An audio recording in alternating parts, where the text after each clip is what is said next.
સાથે લોકોને પણ ભારે હાલાકીનો સામનો કરવો પડે છે। બીજી તરફથી જે પાણીનો પ્રવાહ છે તે પણ આ વિસ્તારમાં અવિરત ચાલુ છે, જેને કારણે લોકોને હાલાકીનો સામનો કરવો પડે છે। રાજ્યમાં પૂરની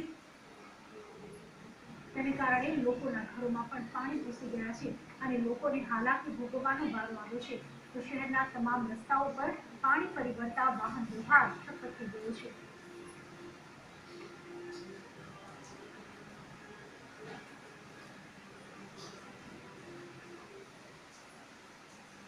રાજ્યમાં હાલ 31 રસ્તાઓ બંધ છે તેવું પંકજ કુમારનું કહેવું છે।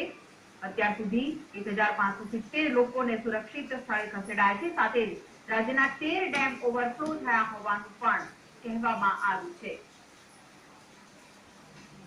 તો સાથે જ વીજળી પડવાથી 2 ના મોત થયા છે, એક દિવાલ ધરાશયી થઈ છે। પ્રેસ કોન્ફરન્સ સંબોધીને આ માહિતી તેમણે આપી છે। એનડીઆરએફની 5 ટીમો તૈનાત કરાઈ છે તેવું પંકજ કુમારનું કહેવું છે।